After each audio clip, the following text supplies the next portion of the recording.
Hi guys, welcome back to my channel. My name is Chanel from Chanel Kayla Crochet. Today I am here to show you how to make one of my favourite motifs. It is the sunburst granny square. I use this motif for my blankets that I make and sell on Etsy. This particular motif was the same colours that I used for my latest blanket, which was the amber blanket. I was going for obviously a fall vibe. It's Halloween, but in New Zealand it is springtime, so I like to just pretend that it's autumn here because that's my favourite season, and I think every Halloween should be celebrated in the fall, even though it's not. So one of the biggest questions I got asked on Instagram on all of my posts for this particular blanket was, what are the colours, where I get my yarn, how do I make it? The colours today I will show you. So I get my yarn from Spotlight. It's basically our Michaels and Joann's in New Zealand. So this is the yarn that I use for my blankets, 8-ply marble, 100% acrylic. This particular colour, which was the outer colour of my motif, is called Gold, and its number is 1919.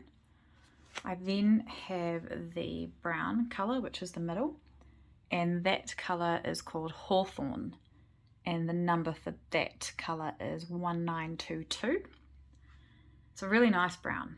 It's deep. It's not the dirty, rusty colour brown. I think it's great. And then the orange, which is actually called Outback, and the number for that is 1923. So those are the colours that I used to make this motif. I love these colours. I always have loved mustards and oranges and all that. So they're just so pretty. And altogether they really do give that fall vibe kind of blanket. And then for the border of it, I use the marble, this is cream. I don't actually know the number for this one, but cream. I like cream better than white. I think it's just nicer. White's just too crisp for some things. Cream is nice. Anyway, for today's tutorial, we are going to learn how to make this motif. Basically, it's 3 rows, and the first row is double crochets, the second row is a puff stitch row, and the third row is a single crochet, double crochet 4 together.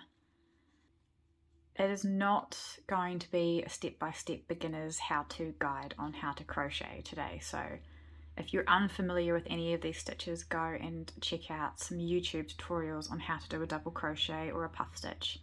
I will go slowly enough so that you can learn if you're not a complete beginner, but I will eventually do some videos that are for beginners as well, because I've had a few requests for that. So you will need today your 4.5mm crochet hook. I'm using my Clover. I have said this in my last video, I love Clover. I cannot speak highly enough of Clover. This is the only crochet hook I have of Clover at the moment. I plan on getting all of the sizes in Clover. It just makes life so much easier with crochet. If you have Clover hooks, you understand what I mean. If you don't have Clover hooks, go and buy one, and then you'll understand what I mean. It's just such a smooth glide through your yarn. Your yarn doesn't stick. It's just amazing. It really is. You will also need some scissors and a darning needle, which I have currently misplaced, and I'm hoping it's not going to show up in a children's foot somewhere around here. But yes, so let's get on to it. So for today, for the brown part, Hawthorn, I'm going to do it in this pink, in this dusty pink colour, because brown is just so hard to be able to see properly. It's so dark. I'll never be able to show you my stitches properly in that. So anyway, first off, you're going to make a slip knot onto your hook. Okay, and then you are going to chain 5. 1, 2, 3, 4, 5. Right, you've got your 5 chains, and then you are going to slip stitch into that first chain, flick that, oops, flick that tail over. Okay, and now you've got a loop there, and you're going to be working your double crochets of this round into that loop. So you're going to chain 2. I do not count this as a stitch, okay? Some people do, I don't. Sorry about that, I had to pause my video because my kids came running into the room. So you've got your chain 2, which does not count as a stitch. You are then going to now double crochet 16 stitches into this little chain space here, into this little circle. So you're going to yarn over, insert your hook through your loop, pull up a loop, bring it through, yarn over, pull through the first 2 loops on the hook, yarn over, pull through the last 2 loops on your hook, and that is your first double crochet. Okay, so we're going to do the same thing again. Yarn over, insert, pull through your loop, yarn over, pull through the first 2, yarn over, pull through the last 2. Do it again. Yarn over, insert into the hole, pull up a loop, yarn over, pull through 2, yarn over, pull through 2. Okay, so you've got 3 there. 1, 2, 3, 1, 2, 3. You're now going to repeat that until you have 16.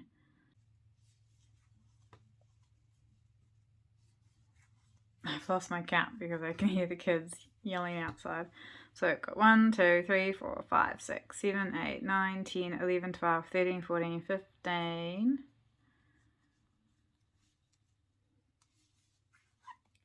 16.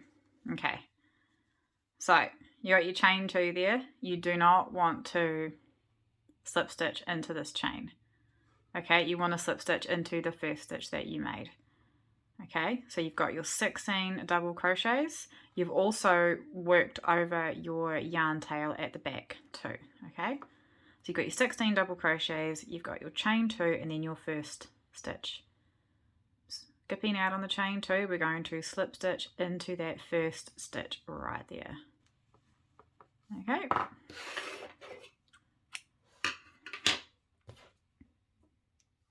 Pull it through and pull it nice and tight. And there you go, that's your first round complete. So you've got 16 stitches, 16 double crochets. You can pull that yarn tail as well a little bit to close up that hole slightly. Okay. And now we're going to go on to the orange, the outback colour as they've called it. Okay. So what I do is I go into that little stitch, the first stitch where you've just created the slip stitch. You're going to pull through your yarn. Now, I don't know what other people do. I don't care what other people do. I like doing it like this. Just to secure it, I like to knot it. Might be wrong, might not be, but everyone is different, and that is what I like to do just to make sure it's secure. Okay, so you're going to insert your hook back into there and you're going to pull through a loop, chain 2. Okay, so then we are now going to do the puff stitch round. So the puff stitch is you are going to, so you've got your chain 2 there, you're going to yarn over, insert into that same stitch, pull through a loop and bring it up. Okay, so you've got 3 loops on your hook. You are then going to yarn over again, put it through that same stitch, pull through a loop, bring it up. You've got 5 loops on your hook. Yarn over, go through the same stitch, pull through a loop. You've got 7 loops on your hook. 1, 2, 3, 4, 5, 6, 7. You don't want this to be too tight. You want to kind of bring them all up so they're all level. You see? And then you're going to finish off this stitch by yarning over and pulling through all 7 on your hook. And then you're going to close that with a chain 1. You're also going to be working your yarn tails. You're going to be keeping them at the back so you can work over them. Okay, so now you've got your second stitch there, you've done your chain 1, you're going to yarn over, insert into the second stitch, yarn over again, so insert back into that same stitch, 5 loops on your hook, yarn over, back into that same stitch, pull through, yarn over, pull through all 7 loops on your hook, chain 1. See, this is it. I'm going a little bit faster than what a beginner's guide would. Okay, so you've got 2 puff stitches and 2 stitches. You're going to now make another one. So yarn over, insert into the next stitch, pull through a loop, yarn over, insert into the same stitch, pull up a loop, yarn over, insert into the same stitch, pull up a loop, 7 loops on the hook, yarn over, pull through all 7. Okay, chain 1. Don't forget to do the chain 1. You'll be working into the chain 1 spaces on your next round. Yarn over, insert into the stitch, pull up, yarn over, insert again, pull up a loop, yarn over, insert again, pull up a loop, yarn over and pull through all 7 loops on the hook. Chain 1. And we're just going to continue this so that you have 16 puff stitches all the way around plus 16 chain 1 spaces. So now you can work yourself around the row. You're going to do 16 puff stitches and 16 chain 1s, and we will meet back shortly. So you're now at the end of your round. You've got 16 puff stitches. So we are going to go to the first chain space at the beginning of that row. And there, between the 2 puff stitches, you've made a chain space with 1 chain. You are going to insert your hook into there, and you are going to bring up a loop and slip stitch. Okay, and it just makes the whole row, it makes the circle pop a little bit more. It makes it look like a proper circle.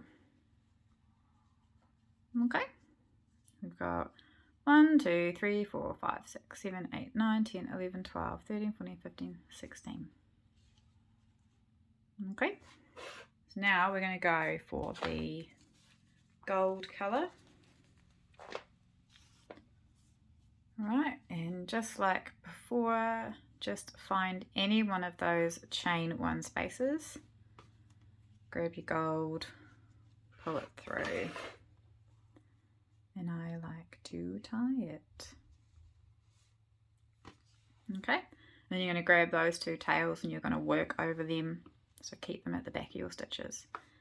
So you're going to chain 2, 1, 2.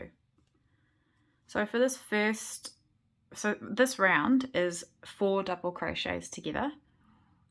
For the first lot of 4 double crochets together, you're actually only going to make 3 because I count this this chain 2 as a stitch basically. So you've done your chain 2, you're going to yarn over, insert through that chain space, pull up a loop. You're going to have 3 loops on your hook. You're then going to yarn over and pull through the first 2 loops on that hook. You're not going to complete the stitch by pulling through the next 2, you're going to just keep it like this.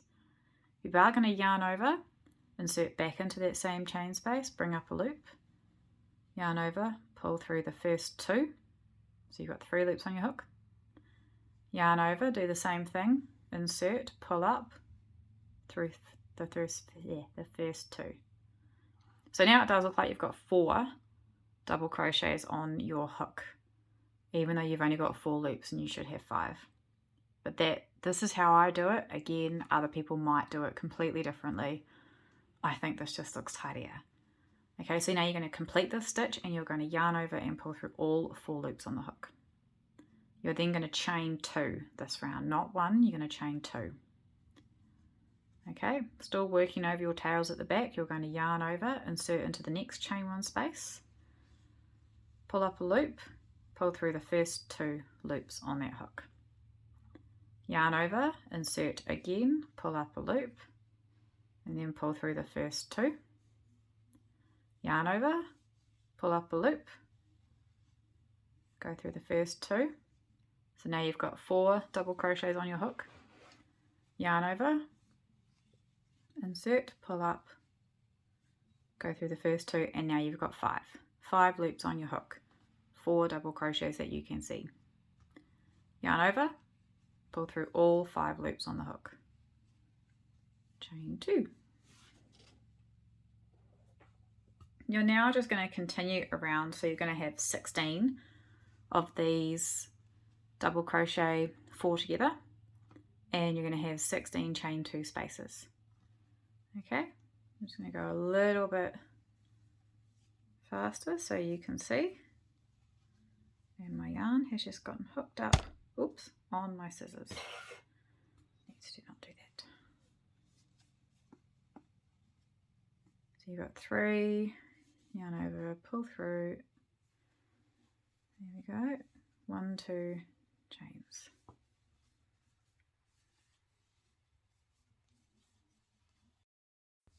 Alright, and again you guys can keep going and make your way around to the end, and I will meet you back there shortly.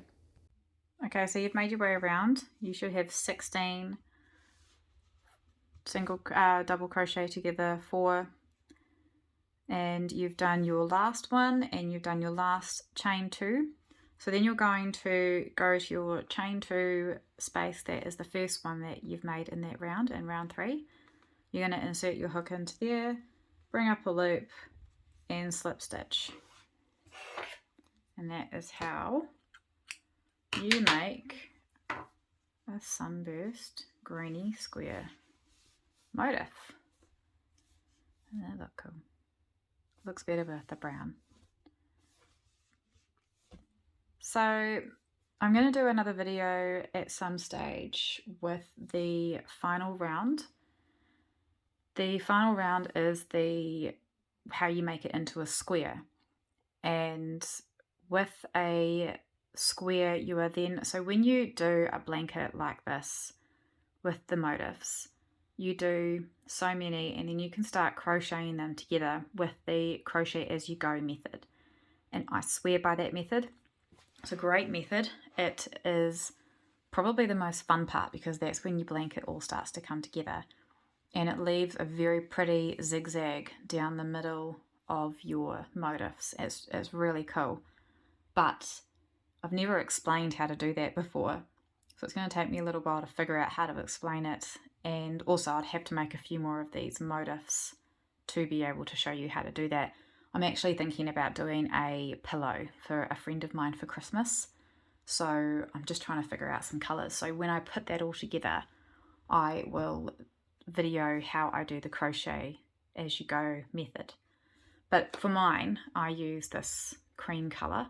When you do your blankets, and I cannot stress this enough, the weaving in of the ends is the worst thing in the world if you leave it to the very, very end.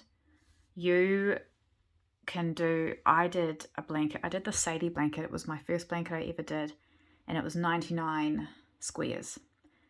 And I made the decision at the very beginning that I was going to weave in the ends after every 5 motifs that I did. And oh my goodness, I cannot stress enough how important that is.